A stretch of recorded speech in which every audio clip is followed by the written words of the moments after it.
Hello, my name is Sophia Stockham, and this is my presentation entitled Melanin in the Middle East and North Africa, otherwise known as MENA, underneath the direction of Dr. Laura Langle.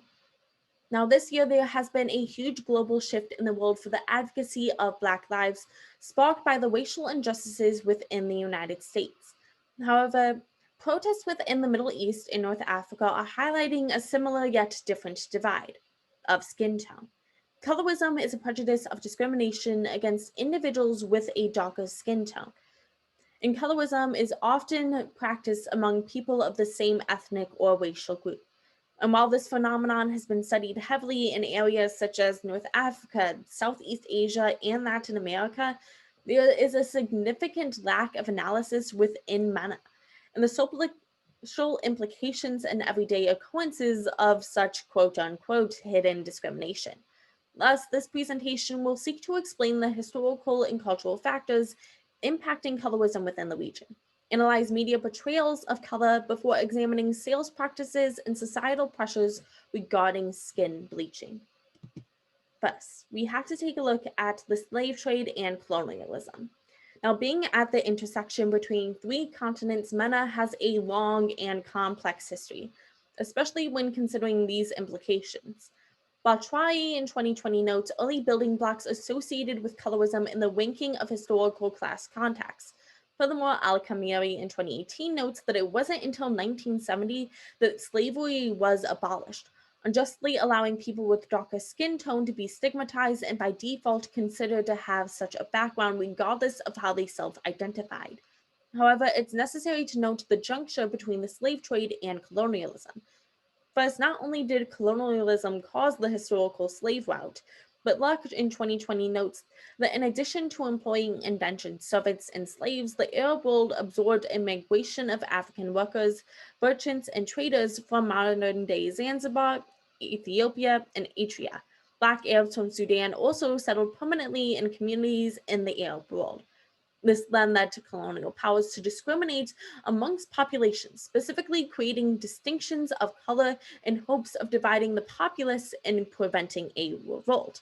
This, coupled along with the depiction of the Third World, led to, in the 20th century, post-independence Arab nationalists eager to create and depict the utopia of United Nations papered over marginalized and impoverished Black communities, deleting them from the country's past and present.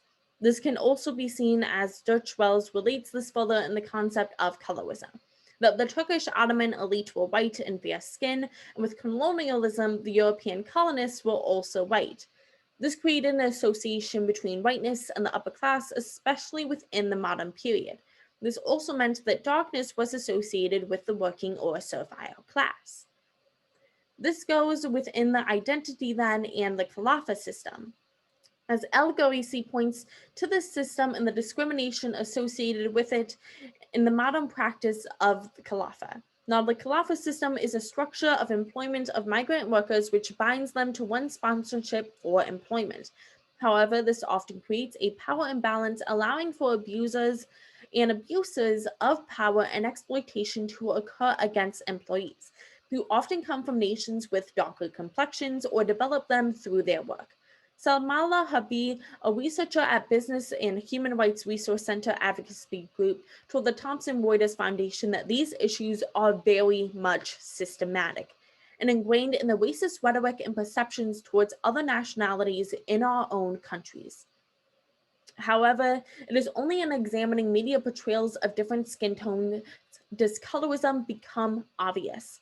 This is notably through the depictions of darker skin tones through the use of blackface. Al-Kamiri in 2018 points to the Egyptian comedy series as Mary We Ashkan, showcased in the lower right. Now, this comedy series repetitively uses the N-word, blackface, as well as the depiction of Black people as servants who speak in broken Arabic and practice witchcraft. They also depict themselves in sub-Saharan outfits, as well as culture typically associated with that of Black populaces, such as dreads. Now, there's also a Brady comedy series known as Black Kashmiri, which also has a similar issue. Now, even with response to the Black Lives Matter protests, there's still blackface. as one Algerian singer posted in the upper left with the dark red lipstick, posted a photo of herself in complete blackface with the word solidarity written in the sentence, just because we are black on the outside doesn't mean we are black on the inside. While another Lebanese actress posted a digitally altered photo of herself in blackface in an afro saying, "I wish I was black." Oftentimes, this is the only representation of darker skin tones, as seen in the upper right regarding a music video by a famous Palestinian singer, that there is a lack of job opportunities then for individuals within the media industry because they are too dark. And instead, what we see are these social implications and these social practices that these are the only depictions of darker skinned individuals.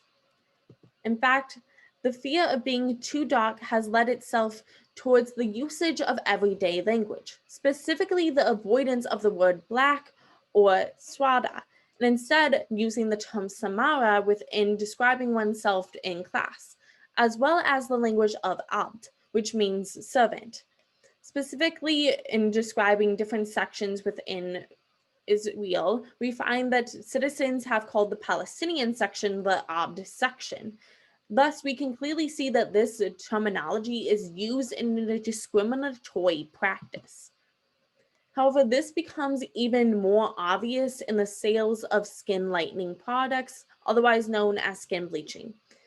And Adola in 2020 notes that the skin lightening products sell briskly in many markets, and based on the historical and data, the market research firm Zion reported last year that the global sales are expected to reach $8.9 billion in 2024, up from $4 billion in 2017.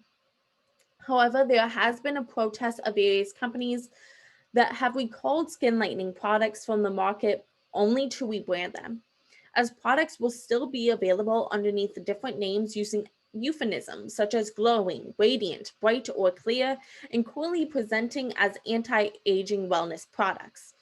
Unfortunately, it's unsurprising as Batrai in 2020 notes that the demand of successes of skin lightening practices conveying no company had a greater success in peddling this message across Asia, Africa, and the Middle East than Univalia's Fair and Lovely brand, which sells millions of tubes of skin lightening products every single day. The prevalence and the need for such usage is summed up by Lilas and Farik in 2020, noting the prevalence and citing media influence on the use of skin lightening practices among northern Saudi women. This caused a dependency on skin lightening products as users believe skin tones that were lighter played into their self-worth in areas such as self-esteem, perception of beauty, social class, marriageability, and employment opportunities as compared to non-users. While the government of various MENA nations have relayed public health statements, including Saudi Arabia, it has had little impact.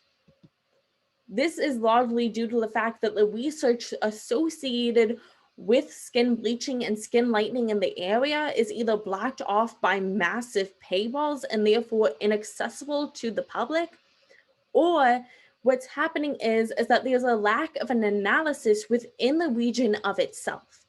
In examining the MENA region as a whole, it's clear that there is an undercurrent of colorism in the lives of everyday individuals. It is there when they turn on the TV, when they're in class, and when they wake up and decide whether or not they will bleach their skin that day. And while the effects might be obvious, there's still many whys that need to be answered, making this research crucial and necessary to this state. There needs to be a specific analysis of the Middle East and North Africa. At this time, I would open myself to questions. However, due to this virtual format, there's a lack of opportunity. Thus, I strongly recommend that if you have any questions regarding my research, you can email me at stocksp@bgsu.edu. Furthermore, regarding the references I used regarding this research program, they're located here as well. Once again, I strongly encourage all individuals to go out and educate themselves on the importance of this issue, as more research is necessary in order to make a vital impact in decreasing the amount of skin bleaching that is occurring in this region. Thank you so much.